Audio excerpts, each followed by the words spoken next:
All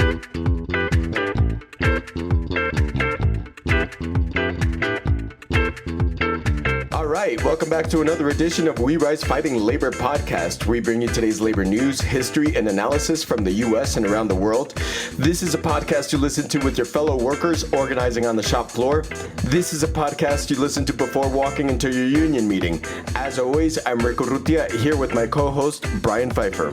In this week's episode and moving forward, we will always have an update on Palestine at the beginning of the show. This will include updates on struggles for Palestinian liberation and acts of labor solidarity for Palestine. So that will always be at the beginning of the show from now on. Today, Brian will also offer us information on a January 15th Martin Luther King March in Detroit. And he will also talk to us about UAW organizing in academia and Allison Transmission in Indianapolis. Myself, I will offer a labor recap for 2023 and what's ahead in 2024, including a focus on postal workers. I will also talk about a recent National Labor Relations Board ruling that may make it easier to organize unions in the U.S., and we will finalize the show with reporting on a railway strike or potential railway strike in Germany. All this after we check out some music, of course.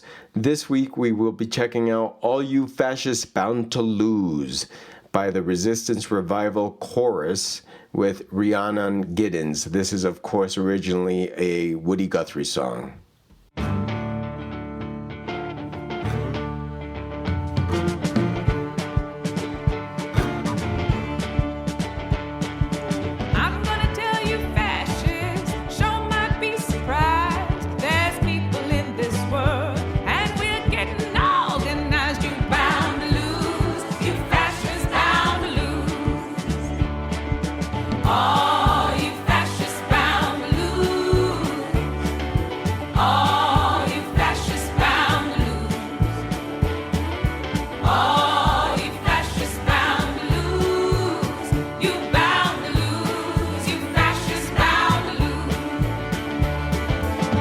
This is Brian, co-host of We Rise Fighting, here with Rick.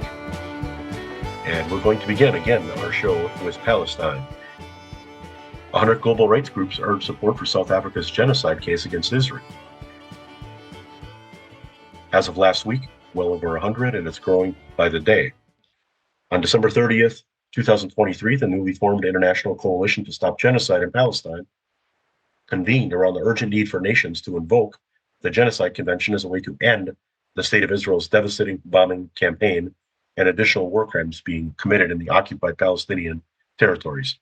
That effort advanced on December 29th when South Africa submitted a well-documented case against Israel to the International Court of Justice. And that 84-page PDF document is available online.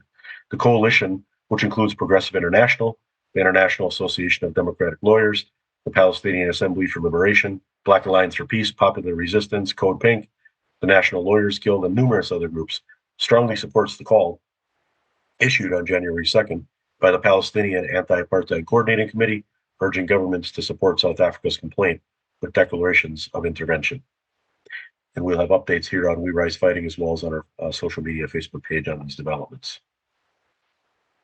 As we reported previously, listeners, the website laborforpalestine.net, that's laborforpalestine.net, continues to update very frequently developments in the United States and around the world regarding union support for Palestine.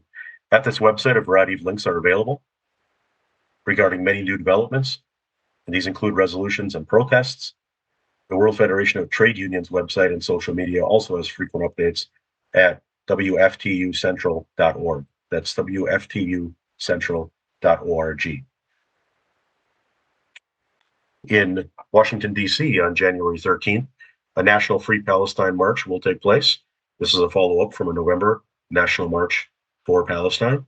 The American Muslims for Palestine, as well as numerous other organizations, are having this march. This is a quote from the American Muslims for Palestine, or AMP.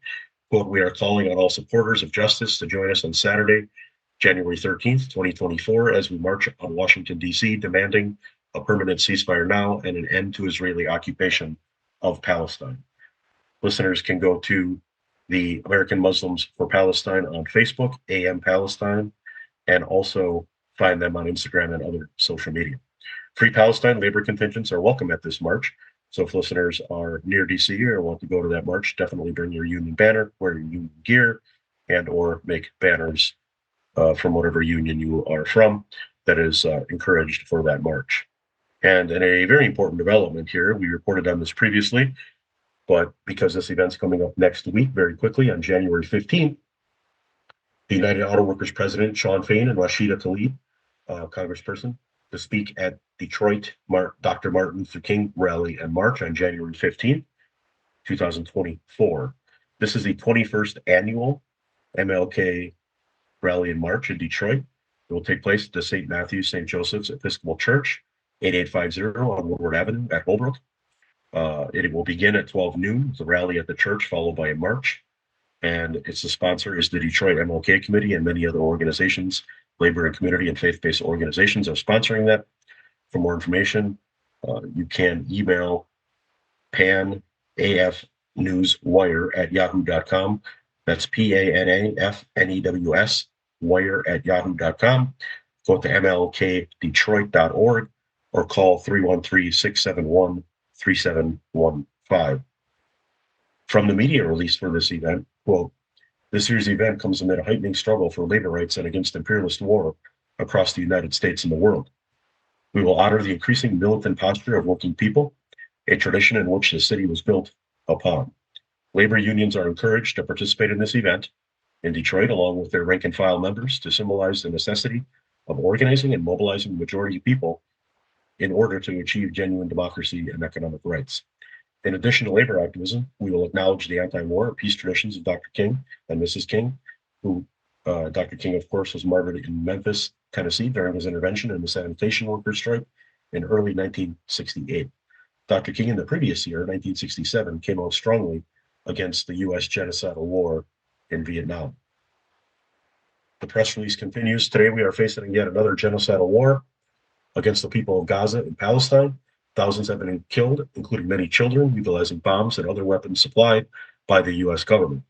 Instead of ending the war in Palestine and Ukraine, the current administration is demanding over $100 billion, that's $100 billion more for military ventures and containments from the Middle East and Eastern Europe to the Asia Pacific and the southern border areas within the U.S. with the U.S. We are rallying and marching for cessation of militarism and economic exploitation.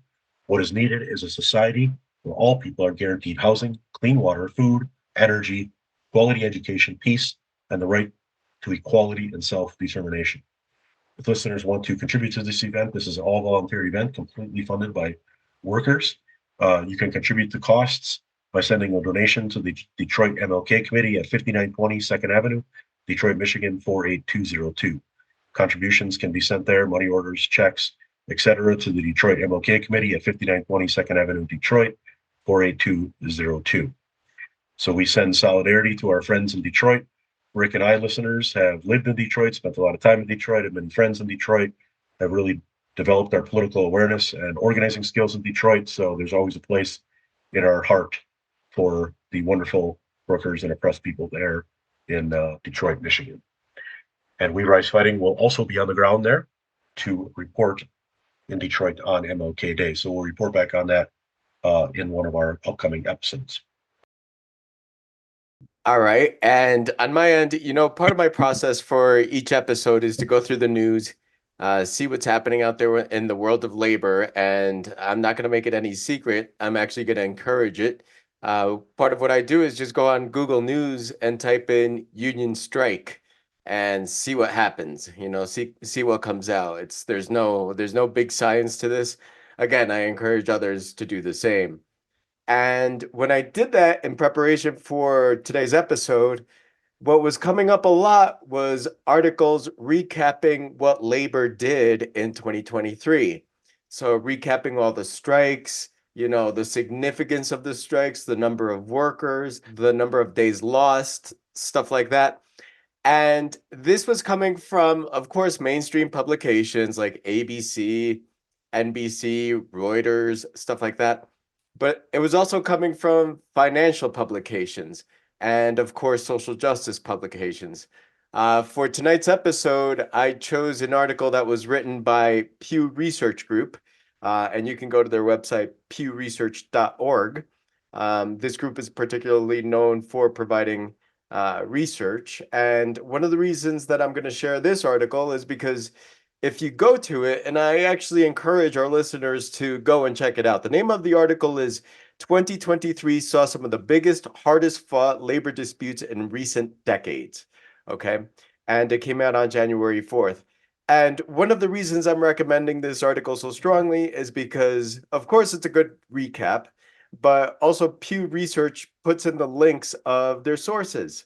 They let you know where they got their information from. And I think that we should get accustomed to reading articles like that, because all too often I'll read an article and it'll just say experts said or whatever. And my brain explodes a little bit every time I read experts said or experts stated, stuff like that. Like, who are these people? I want to know, where did you get your information from? And so that's, again, one of the reasons that I chose this article. So let me go ahead and share this article with you on today's episode. Again, it's called 2023 saw some of the biggest, hardest fought labor disputes in recent decades, and it came out January 4th. The nearly 4-month actor strike against major Hollywood production studios in 2023 was the second largest labor dispute in the United States in the last 3 decades, according to a Pew Research Center analysis of federal data through November 30th. By the time the strike by the Screen Actors Guild, American Federation of Television and Radio Artists, or SAG-AFTRA, ended on November 8th, it had idled 160,000 workers for 82 workdays. That resulted in 13,120,000 quote unquote days idle, which is a metric that the Federal Bureau of Labor Statistics uses to describe the impact of work stoppages.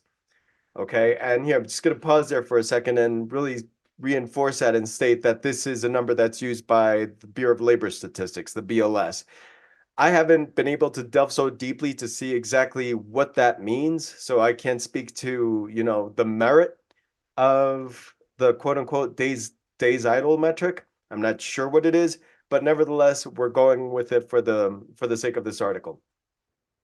Since 1993, when the Bureau of Labor Statistics began keeping detailed monthly statistics on major work stoppages, the only labor dispute to have a greater impact was a strike over actors' pay for appearing in commercials by the then separate SAG and AFTRA in 2000. The two unions merged in 2020. That strike against the American Association of Advertising Agencies and the Association of National Advertisers lasted nearly 6 months, resulting in 17.3 million days idle and reportedly considerable bitterness and division among union members. The article then shares a graph of the largest work stoppages in the United States since 1993. And of course, it mentions those two strikes I just mentioned right now. AFTRA in the year 2000, which began actually on International Workers' Day, and also SAG, the Screen Actors Guild, which started in July of 2023. The first one had 135,000 members on strike, and this last one in 2023 was 160,000 members.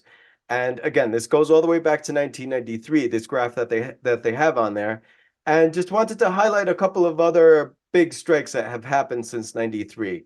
On this graph, you'll see the United Food and Commercial Workers, which went on strike in 2003 with 67,300 members. You'll see the UAW on strike against Caterpillar, and that took place in 1994 with 14,000 workers. Also, the UAW against General Motors in 1998, 152,000 members. And I'll leave the rest to those who actually check out the article, but there's a handful of more significant strikes that have happened since 1993 that I think are worth knowing about because they're so large and in many cases so inspiring. So beyond the SAG-AFTRA strike, 2023 was the most active year overall for major labor disputes in more than 2 decades, according to our analysis of BLS, and that's Bureau of Labor Statistics, data on major work stoppages. The BLS defines major work stoppages as those involving 1,000 or more workers and lasting at least one full shift during the Monday through Friday work week. Through the end of November, 30 major stoppages had begun in 2023, the most of any since the year 2000. The 2023 stoppages involved a total of 464,410 workers, the second most since 1986. I actually found that number surprising, but that's what the article says. And several of last year's stoppages lasted long enough to generate 16.7 million total days idle, more than any year since the year 2000. Besides the SAG-AFTRA strike, other significant stoppages last year included, and we've reported on all of this, the Writers Guild strike against the same group of production companies, which were 11,500 workers idled for 102 days, the United Auto Workers strike against Ford, General Motors, Mack Trucks, and Stellantis, and a strike by a coalition of unions against the healthcare company Kaiser Permanente. While 2023 stands out against the past few decades for its labor strife, it appears less turbulent if one goes back further in labor history. And this is the part that I really like. It now presents us with another graph, and it compares two things, this graph. It compares the number of stoppages and the total number of workers involved. And the number of stoppages is number of stoppages involving 1,000 workers or more. And again, I just encourage you to check out this article because I would like for you to see for yourself. Because it's a fascinating comparison between the numbers of workers out on strike and the total number of work stoppages. Because in some cases, in some years, you see that there's a significant number of workers on strike, but the number of total strikes is down a little bit. So it's interesting to see those numbers play out. The article continues. From 1947, the earliest year for which the BLS provides comparable annual data on major work stoppages through the 1970s, the U.S. routinely experienced hundreds of stoppages a year. Hundreds of thousands or even millions of workers were involved. The peak was arguably in 1952 when there were 470 major work stoppages involving more than 2.7 million workers. This is in 1992 when the labor pool was even smaller. So 2.7 million workers, that's a significant chunk. All right. The article continues. These stoppages created 48.8 million days idle, the third most on record. Whether measured by raw numbers, workers involved, or days idle, major work stoppages generally became less common after about 1980, though not without occasional upsurges. The U.S. economy grew away from its heavily unionized manufacturing sectors to the federal government under then-President Ronald Reagan turned hostile to organized labor.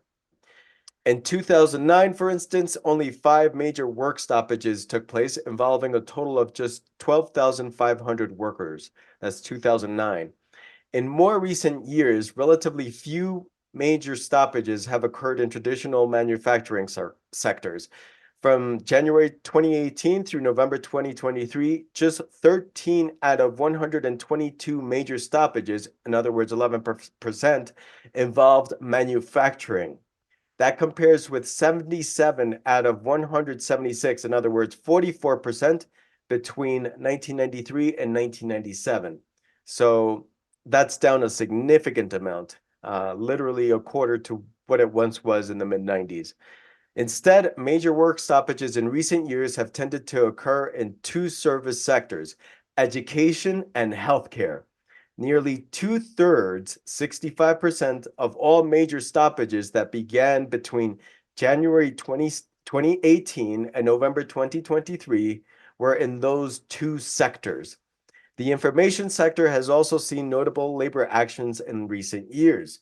For instance, before the SAG-AFTRA strike, There was a 6-week strike against Verizon in 2016.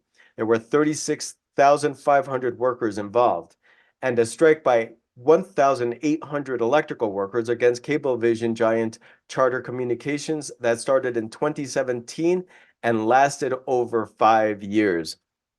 So, again, I appreciate that article because it gives us some current data, but also gives us those graphs of historical knowledge and some historical context. Yeah, if you go back to the 50s, those strikes, I mean, they're like millions of workers and just year after year. When Democrats, when bureaucrats, when union bureaucrats talk about how the quote unquote middle class was made, they rarely mention that. The improvements in workplace conditions, the improvements in wages, and any gains made by workers were largely attributed to that. You know, when we look back on the quote unquote golden age of labor, some people like to romanticize, say, like the 40s and the 50s. And that's part of the reason why, because they were so turbulent, because workers were throwing down and fighting. They were taking it to the picket lines. So I encourage people to check out that article. Again, it's from Pew Research Group or Pew Research Center, I believe, and it's called 2023 saw some of the biggest, hardest fought labor disputes in recent decades. Check out those graphs. All right, up next, we have Brian on some news from the UAW academic organizing and also auto plants in the South. What's going on with the UAW, Brian?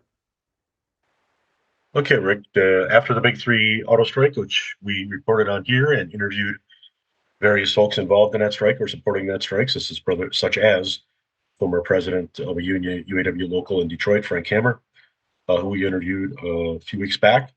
The United Auto Workers turned from the successful Big Three auto strike immediately to organizing in the South. As we speak, there are numerous organizers working in organizing committees with many different auto companies throughout the South to organize. And also, in tandem with that, as you just mentioned, the education and healthcare sectors, the UAW, as well as the auto sector, has a very large membership in academic institutions across the United States. And the postdocs at Mount Sinai recently ratified their contract by 98%. And a variety of other UAW academic organizing is ongoing, such as we reported on last year in a variety of ways in California and many other locations, including in Boston and all across the country in academia. More information on these developments can be found at the UAW Facebook page and other social media, as well as uaw.org. The UAW is definitely on the move these days. All right, Rick, what do you got for us next? All right, so I'm going to keep going with that whole, recap and what's happening in 2024 theme. Again, that's part of what my search today uncovered. This second article that I'm going to share is from ABC News, and the title is called Unions Made 2023 the Year of the Strike. What will happen next? All right, so they're paying attention, man. The capitalist media is paying attention. The employing class is paying attention. 2023 was a big deal. And this article honestly didn't cover much of what we haven't already covered on this show. So I'm going to bullet point most parts and then just focus on one part that really caught my attention. So the part that I'm going to bullet point is this. I thought it was a pretty good recap for the year in labor in 2023. It makes references to, again, labor struggles we've covered on here, SAG-AFTRA, UAW, Kaiser Permanente workers, but they do leave out the Teamsters struggle. Although they didn't go on strike, it was fascinating to see, the Teamsters stand up for themselves and be ready to strike and start organizing towards the strike and see how UPS responded. They also left out the California hotel workers strike, Starbucks strikes in actions, Detroit casino workers strike. But again, we've covered these on our show, so if you're curious, just go ahead and search through our shows and you'll find information on all of these. The article also cites a Cornell University study that says that in all, approximately 500,000 workers went on strike in 2023, which is part of what I just mentioned with that Pew Research article. And finally, one tidbit that wasn't mentioned in that Pew Research study article was that through December 20th, there were 405 strikes in 2023 compared with 407 strikes over that same period a year prior, according to Cornell University's Labor Action Tracker. Now, when they say 405 strikes compared to 407 strikes the year before, I'm taking them to mean all strikes, not just major strikes, as I had reported earlier with the Pew article, which was talking about major strikes, so 1,000 workers or more. Now, the real reason that I read this article and I'm sharing it is because it asks what next. So, what can we expect this week? This year, rather. And I'll just read this one part of the article that says contracts covering 60,000 film and television crew workers are set to expire in July, while an agreement concerning 220,000 postal workers will come up for renewal in September 2024, according to an analysis from the pro-worker outlet Labor Notes, which I didn't click on the links to the Labor Notes article. I just kept going. And I would also like to add this, because there were some struggles coming down the pike that weren't mentioned that I found in another article by Investopedia. And what they mentioned was that next year's calendar of major contract expirations also includes communication workers at AT&T in April, Hollywood crew members in July, and dock workers and Boeing machinists in September. So that's some of the struggles that are coming down the pike for this year. And again, there's something that caught my attention here, and it was the reference to the postal workers. Because when I read that 220,000 postal workers were set to negotiate their contract, it reminded me of Jeremy Brecher's book, Strike, which, again, I've talked about on this show. I highly recommend. Very inspiring book, talking about strikes, labor uprisings, workers standing up for themselves, all that sort of thing. Jeremy Brecher's book, Strike. So now, because of that, let's turn the clock back to 1970, as Jeremy Brecher does for us. In 1970, the Postal Service went on strike. The strike started on March 17, 1970, when letter carriers voted to strike and set up picket lines around the city's post offices. 25,000 drivers and clerks honored the picket lines, bringing operations to a standstill. The strike began to spread almost immediately, with workers throughout New York, New Jersey, and Connecticut joining within a day or two. Government and union officials moved quickly against the strike. That's right. Government and union officials moved quickly against the strike. The walkout was illegal from the start, since it is a felony for government employees to strike, and the courts quickly issued an injunction against the New York strikers. So this is an illegal strike, okay? By March 21st, that's just 4 days later, the strike had spread to 200 more cities and towns, including Chicago, Detroit, Philadelphia, San Francisco, Minneapolis, Boston, and Denver. In most cities, other postal workers refused to cross letter carrier picket lines, ignoring a plea from the federal government and from the 7 major postal unions that they return to work. All in all, more than 200,000 postal workers in 15 states joined the wildcat strike, ignoring injunctions throughout the country. Again, this is a wildcat strike. As you heard in the article, or as you heard from Jeremy Brecher's book, I should say, the union bureaucracy was trying to get the workers back to work, along with the federal government and the courts. They were all trying to get the workers back to work. And that's what a wildcat strike is. We've talked about that specifically on several other shows, including a show called The Arsenal of Labor, where we discuss what a wildcat strike is. It's when it's not authorized by the union leadership or the boss, of course, and the workers just take it into their own hands and say, fuck it, we're going on strike. So that's what happened in 1970. And I felt I needed to share that historical context So we know how to wrap our heads around these upcoming negotiations and know what workers are actually capable of. Again, this is 200,000 postal workers in 1970. The workforce has grown since then. So it'll be interesting to see how this goes down, and we will keep you posted on all these struggles. As far as Brian, as far as them just completely ignoring the injunction, that actually reminded me of the interview with David Soul, when David Soul was on our show, and he talked about how Dr. Martin Luther King would just take injunctions and throw them in the garbage. What are you going to Mhm. do? What are you going to do? There's 200,000 workers on strike. You're going to hand me a piece of paper? That put that into context. So I really wanted to bring that up.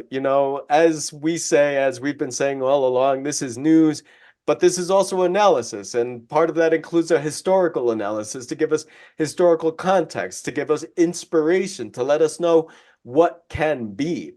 And all those thousands of workers, thousands of postal workers on wildcat strike, I don't know about y'all, but that's pretty inspiring to me. When the workers just say fuck you to the boss and fuck you to the union leadership that just wants them to offer concessions after concessions after concessions, that's pretty inspiring to me.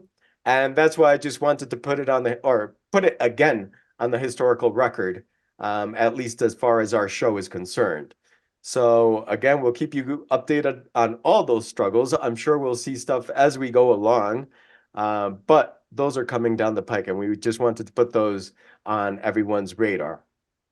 Now, up next, Brian again, you have some more news from the United Auto Workers with Alliston Transmission, is it? Yeah, thanks, Rick. Before I get into that, I would second that and encourage readers to listen to or find books such as Brecher's book, as well as Howard Zinn, Robin D.G. Kelly, and other labor writers, especially in that period of time, the 1960s and the 1970s. The majority of the public sector unions in this country, such as education workers, municipal workers, city workers, a lot of them first won union collective bargaining rights either in the 50s or the 60s or the 70s, and especially in the 60s and 70s. Many, many, many wildcat strikes took place in tandem with the postal workers, and also that was part and parcel of the upsurge of the social justice movements at the same time. So these union struggles in 1970, the Vietnam War movement was going on, the women's struggle, the Black Panthers, AIM. This was a part of millions and millions and millions of workers and the oppressed and community members in motion all across the country. And oftentimes when we hear the sanitized version of U.S. labor history, a lot of that information is just wiped out. As you mentioned, Rick and Dr. King, even his labor work is often wiped out. Dr. King Day is coming up on Monday, and we've talked about that here many, many times. We've had great leaders like Abiyami Azikiwe come on the show and talk about Dr. King and Mrs. King's radical labor history, supporting the Memphis sanitation workers, where he was murdered for his labor rights, Mrs. King's work on organizing healthcare workers in the South, and so on and so forth. So thanks for raising that, Rick. It brought me back for a minute there to that time. And I think we just want to encourage readers to check some of that material out. We can't go into all of it on the show, but it's very, very important, especially as we move forward in the this year in these labor struggles, to be grounded in that history. Yeah, and it also carries the lesson, right? This is the post office. This is one of the major arteries in the economy, just like Amazon is now. So the 200,000 workers, you know, paralyzing production, paralyzing operations, and one of the major arteries of capitalism, that's a huge deal. That's part of why they successfully crushed the railway workers strike, because it was 10,000 workers, but it was a major artery for the US economy. So I think that we need to pay attention to stuff like that too. I actually distinctly remember in the movie that I've talked about on here several times and still highly recommend, Finally Got the News. One of the people on there, when talking about where workers have power, they talk about things like that, things like the postal services and transportation, and the trucking industry and stuff like that, stuff that keeps the economy alive and flowing and circulating.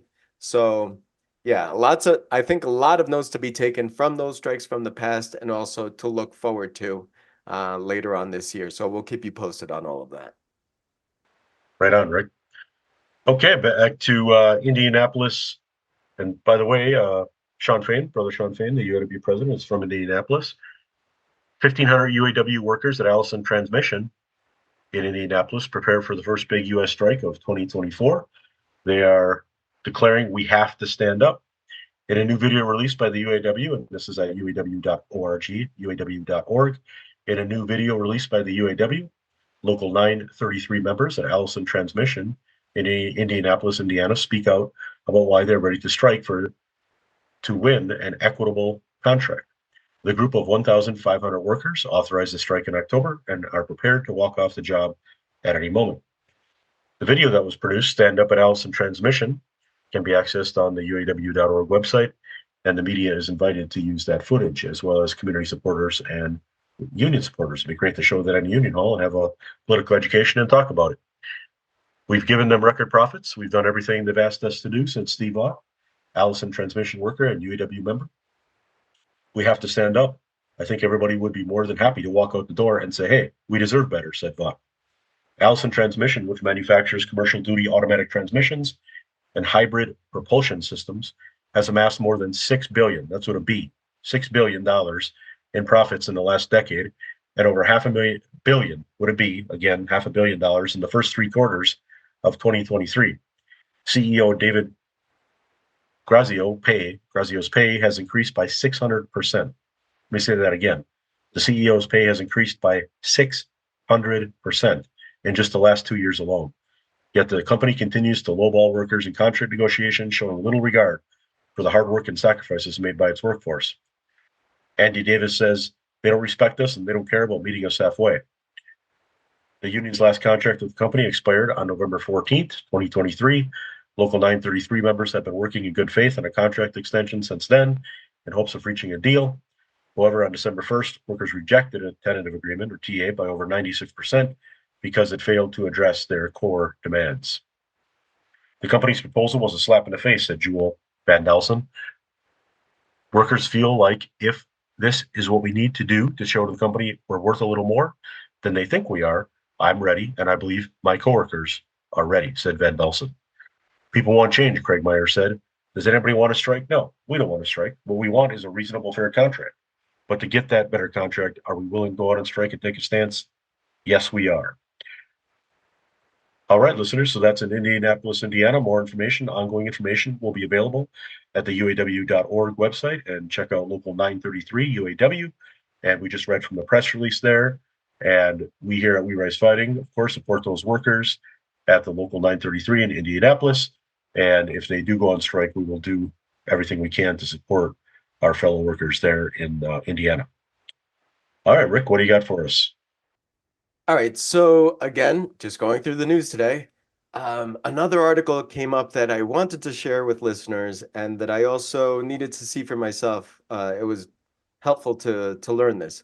So it's a Reuters article, and the headline is Unions Poised to Capitalize on U.S. Labor Board Rulings That Bolstered Organizing.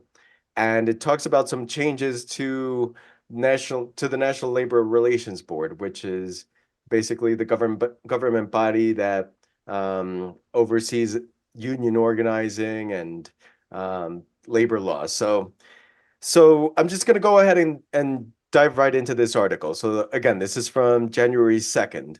The coming year will reveal the full impact of a U.S. Labor Board's recent rulings that were seen as providing a major boost to union organizing and whether those changes can withstand legal challenges amid a series of high-profile labor campaigns. Democratic President Joe Biden's appointees to the National Labor Relations Board, or NLRB, paved the way in 2023 for workplaces to unionize outside of the decades-old secret ballot election process, made it easier for unions to organize franchise and contract workers, and expanded the type of worker conduct protected by U.S. labor law, among other significant moves.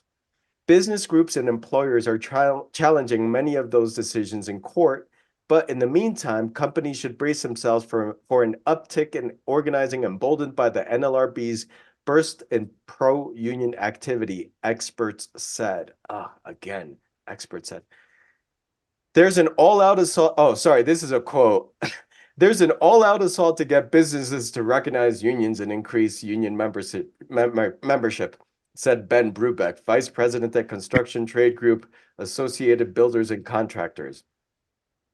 There's a section in this article that says why it matters. Union organizing has been on the rise since the COVID-19 pandemic, spurred by concerns over layoffs and worker safety and sustained by sharp inflation and economic uncertainty. A range of major companies, including Starbucks, Amazon, Wells Fargo, and Apple, are facing unionizing efforts that are unprecedented in their histories. Unions filed nearly 2,600 petitions for elections in the fiscal year that ended September 30th, a 3% increase from the previous year, and a surge of nearly 60% since 2021, and won a near record 76% of elections held, according to data from the National Labor Relations Board. Despite the increase, and this is important, despite the increase, unions added fewer than 100,000 new members in fiscal 2023, and only about 6% of the private sector workers are represented by unions. The recent decisions and two new rules from the NLRB, which oversees union elections and hears cases alleging illegal labor practices, cover the gamut of union activity from the early stages of organizing workers to election procedures, negotiating collective bargaining agreements, and collecting dues. That's what part of what the NLRB oversees. Trade groups and lawyers say the most impactful decision for businesses came in August, and this is what I wanted to finally get to. In August, when the board established a blueprint for workplaces to unionize without elections in a case involving building supply company Cemex Construction Materials Pacific, LLC. For decades, unions have been required to petition for and win secret ballot elections before employers must recognize and bargain with them. In Cemex, the board said that when a union shows it has a majority support in the workplace, such as signed authorization cards, an employer must recognize the union or petition for an election. Again, in Cemex, the board said that when a union shows it has a majority support in the workplace, such as signed authorization cards, an employer must recognize the union or petition for an election. If the employer is found to have committed an illegal labor practice, it can be ordered to bargain without an election ever being held or after a union loses. The board and supporters of the ruling, including the White House, have said that the change was necessary to counter the prevalence of illegal union busting tactics by many employers. Some unions have said that the typical election process encourages unfair labor practices because there are few disincentives for employer to commit them. And this is a quote. The decision will help stop employers from playing games and refusing to recognize a union when there is unquestionable evidence of majority support, said Andy O'Brien, a spokesman for the main chapter of the AFL-CIO. And finally, there's a section titled What It Means for 2024. Coupled with a new NLRB rule that speeds up the union election process that took effect December 26, 2023, the Cemex decision will likely lead to a significant increase in election petitions and unfair labor practice complaints, according to Michael Lotito, an employment lawyer who represents businesses. Another rule, which goes into effect in February and has already been challenged by business groups, says companies can be made to bargain with franchise and contract workers when they have control over working conditions. Employers should be trained and prepared for an election at any time, Lotito says. Among the major procedural challenges, the NLRB has significantly expanded the scope of labor law protections for workers. That has included rulings that law protects profane outbursts that stem from legitimate complaints and advocating not only for workers but for non-employees such as unpaid interns. Business groups and lawyers who represent unions and employers have said that those rulings, along with the new CEMEX standard, will make it easier for unions to organize and ultimately win recognition from employers. So this was all new to me, actually. I just learned about this tonight, but nevertheless wanted to share because we're going into the new year with these rulings from the National Labor Relations Board, and I think that's a factor in what will happen in 2024. So we may be about to see if these changes will result in, any measurable increase in union membership, union organizing, in unfair labor practice rulings against employers. We're about to find out. But I just wanted to put this out there for people so that, if and when you continue to listen to our show, you understand how and why some things may be unraveling the way they are. Brian, going back to grad school, here we go. Labor Center, UMass Labor Center. If you're new to the show, that's where Brian and I met at the Labor Studies Center at the University of Massachusetts in Amherst, where we got our graduate degrees in labor studies. And Brian, I distinctly remember in our organizing class, I forget the professor's name, unfortunately, right now, but I remember one of the ideas that he put out there was that the union just have an election. When unions go to organize or when workers organize in a workplace, why not just have a very open and public election? Like, for instance, you can choose a neutral space like a church or a community center, something like that, and have the election there. And if the union wins, bam, there it is. The union has won. So this in an effort to stay away from the National Labor Relations Board and the many hoops that you have to jump through when organizing through the National Labor Relations Board. So basically, the lesson learned from that practice would be that you're just starting off with a win, because usually when you start a union organizing drive, there's a great deal of support in the beginning. And over time, the boss's anti-union campaigns and the boss's scare tactics, and the boss's isolated meetings with workers, that'll chip away at the momentum. But usually when organizing drives start, there's a great deal of support. So if you just have an election, boom, right off the bat and say, all right, there's our union. We don't need the National Labor Relations Board or the employer to give it its blessing. We have our union because we say we have our union. I've always liked that, and I've never been able to let that go. And I remember working on a campaign here in Boulder County in 2005, where I put that idea out to the union organizing team. The union will remain nameless, but yeah, I put that idea out to the union organizing team, and they thought it was cute. And then it was just gone. It wasn't considered very much. And I still hold that against them. I think that could have resulted in something. I think that's worth trying. Brian and I, whenever we chat, that's one of the things that we talk about a lot is just experimenting with things, throwing things up against the wall and see what sticks. Because if something sticks, man, you can gain some momentum off of that. So sharing this ruling so we can understand, how some things may shake out this coming year. And also just to share some different organizing ideas that have been shared with me throughout the years and that we may have both picked up in organizing class when we met. And finally, to close off the show tonight, this is a show that covers international labor, the international labor struggle. And we cover the international labor struggle because it's all connected. It's all interconnected, right? Everything we touch in our daily lives has also been touched by the hands of workers on the other side of the globe in some way, somehow. So this struggle is international, and we keep that in mind. And for today, I just wanted to share something real quick, again from Reuters. The headline is German train drivers to strike this week, union says. And the article actually came out today. This is a quick one.